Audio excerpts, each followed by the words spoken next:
Hello' guys, good morning. সকলোকে সুপ্ৰভাত। আৰু এতিয়া মই আছোঁ ৰুমত। কালিৰ পৰা কালি একদম ব্লগ বনাবই নোৱাৰিলোঁ। এতিয়া হস্পিটেলৰ পৰা আহিলোঁ, তাৰপিছত আৰু ৰুম বিচাৰি একদম হাবা ধৰি গৈছোঁ। ফাইনেলি ৰুম পালোঁ। এতিয়া যোৱাকালি ৰুমতে আছিলোঁ। যোৱাকালি এনে 8টা বজাত ৰুম আহিছোঁ, ৰুম এণ্ট্ৰি কৰিছোঁ।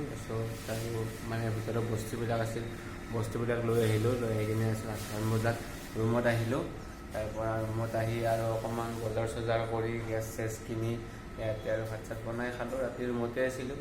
এইটো ৰুম বহিয়ে ঘূৰি দিলোঁ। এইটো ৰুম ৰ'বা আপোনাক দেখাই আছোঁ। এইটো ৰুম, ইয়াৰ লেট্ৰিন বাথৰুম আছে ইয়াত। আৰু ইয়াতে এনেকৈ গাদী পাৰি বহি আছোঁ। আৰু ইয়াতে তো এনেকৈ আছোঁ। দাদা ডিউটিলৈ গ'ল। আৰু এতিয়া আমি আৰু অলপ চলপ বজাৰ আছে, বিছনা পাতি কিনিব আছে। তো বিছনা পাতি কিনি এতিয়া বজাৰৰ ফালে যাম, কাবুগঞ্জ। আমি আছোঁ নতুন বজাৰৰ মেইন চকতে। আৰু আমি এতিয়া যাম কাবুগঞ্জ। ইয়াৰ পৰা হ'ব 2 কিলোমিটাৰমান দূৰ হ'ব কাবুগঞ্জ চাগে। তো কাবুগঞ্জ যাম। তো তাৰপিছত বজাৰ কৰি আনি কিনে আমি অহাকালি আৰু গুচি যাম। তো ব্লগটো মই এতিয়া নিদিওঁ আপোনালোকক। এতিয়া মই ঘৰত যাম, তাৰ পৰা এডিট কৰি কিনে ব্লগটো দি দিম।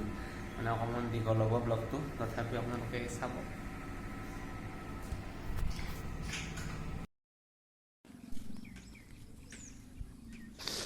এইখনেই হৈছে hospital, MP model hospital, Palanghat, য'ত দাদাই আজি কি কৰিছে, জইনিং কৰিছে আজি। তো আজিৰ পৰা ইয়াতে কাম কৰিব এজ এ জুনিয়ৰ এছিষ্টেণ্ট। তো ইয়াক থ'ব আহিছিলোঁ আৰু।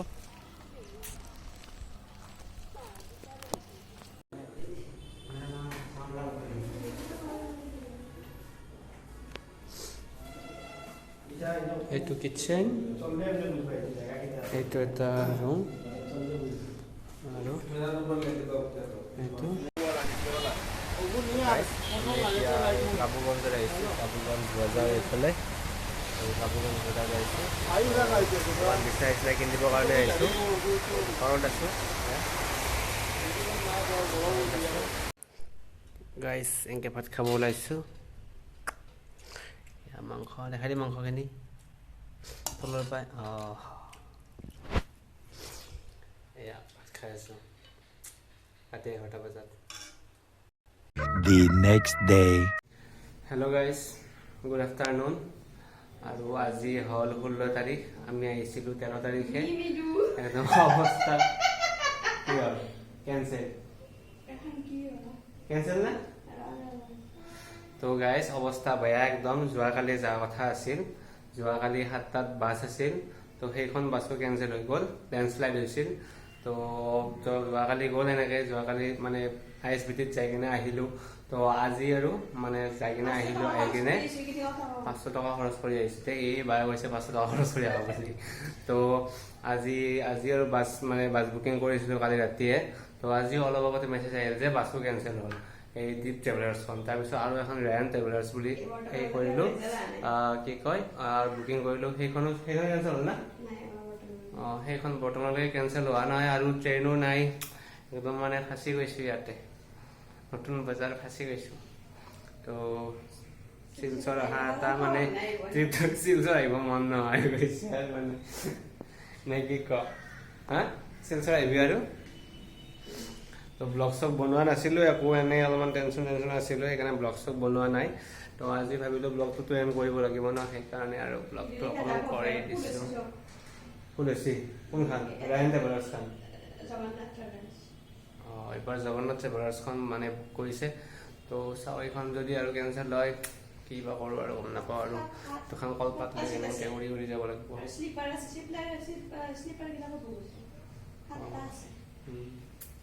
তো ইয়াতে ভাত চাত বনাইছোঁ, আপোনালোকক দেখাই দিছোঁ ৰ'ব কি কি বনাইছোঁ। আৰু গাইজ এইটো ইয়াৰ পৰা কিটচেন, এইটো কিটচেন, এইটো বেডৰুম, আৰু এইটো লেট্ৰিন বাথৰুম। তো বায়ে ভাত বনাইছে আজি, চয়াবিন দৈছি বোলে। কি চয়াবিন দৈছি চাওঁ। এয়া ভাত বনাইছে কি গিলা চয়াবিন দৈ পেলছে। ইয়াতে ভাত আছে, ইয়াতে কি আছে, জিকা আলু আঞ্জা আছে। আৰু এই আৰু এইখিনি অকণমান ছেটেলমেণ্ট কৰি দিলোঁ দাদাক। এইখিনি আপোনালোককো দেখালোঁ এইফালে বেডখন এইফালে টেবুল এখন আনিলোঁ এনেকৈ আৰু এইফালে লেট্ৰিন বাথৰুম এইফালে লেট্ৰিন বাথৰুম এনেকৈ আৰু আছোঁ আৰু এনেকৈ তো কি কৰিম আৰু এনেই ঘূৰি আছোঁ এতিয়া ভাবিছোঁ যাবি না সিহঁত যাবি না ষ্টেচনত গ'লে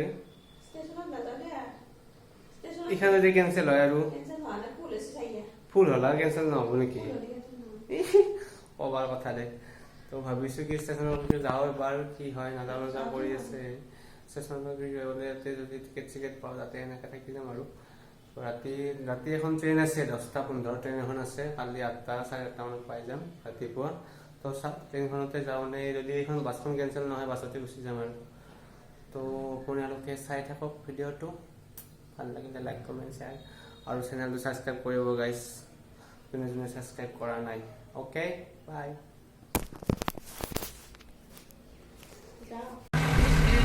গাইজ বৰ্তমান আমি যাই আছোঁ ষ্টেচনলৈকে এতিয়া বৰ্তমান নতুন বজাৰত আছোঁ আৰু ৰাংগাখাৰীলৈকে যাই আছোঁ তাৰপিছত ষ্টেচনলৈকে যাই আছোঁ বাছত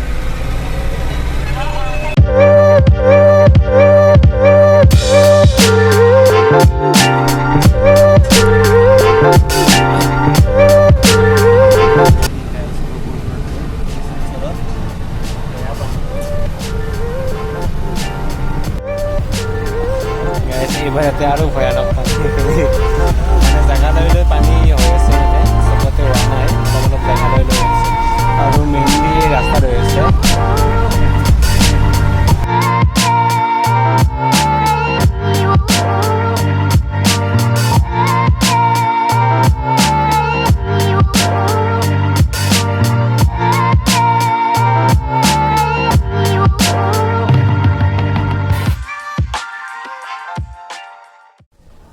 হেল্ল' গাইজ তো আমি এতিয়া মানে স্মাৰ্ট পইণ্টত আহিছোঁ এখন স্মাৰ্ট পইণ্ট শ্বপিং মল জেগাটোৰ নাম কি আছিল শিলচৰ বজাৰ আৰু শিলচৰৰ মেইন বজাৰ এইখন স্মাৰ্ট পইণ্ট শ্বপিং মল বাহিৰৰ ফালেও আছে তো ষ্টেচনৰ পৰা আহিলোঁ ষ্টেচনত ক'লে যে ৰাতি 10টা বজাৰ পিছত আছে ট্ৰেইন আছে তো 6টা বজাৰ পিছতে টিকেট দিব তো সেইকাৰণে ঘূৰি আহিলোঁ যিহেতু আৰু এখন বাছ বুকিং কৰিছোঁ 6টা বজাত আছে বাছখন তো এতিয়া মানে অলপমান মানে শ্বপিং মলত সোমাইছোঁ তো বাহিৰ ফালেও দেখাই আছোঁ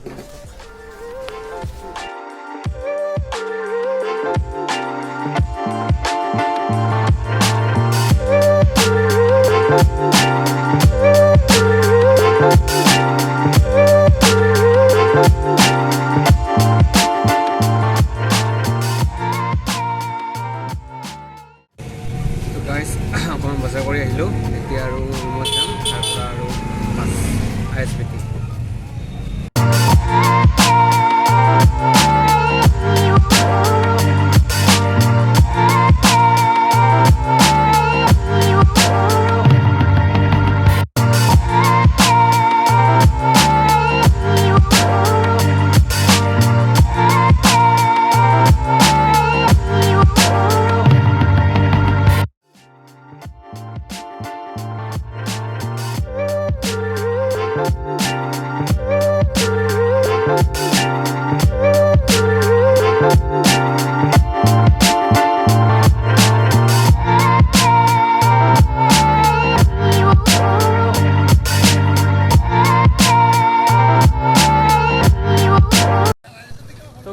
আমি এতিয়া আহি পালোঁ ISBT শিলচৰ তো এখন বাছ আছে জগন্নাথ ট্ৰেভেলাৰ্ছ বুলি তো 6:30 আছে সেইখনত যাম আৰু আহি গ'লোঁ পেকিং চেকিং কৰি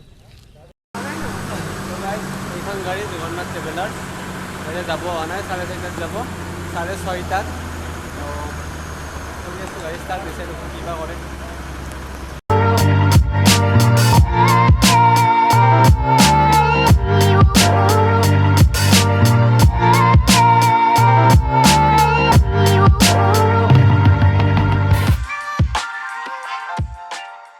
The next day.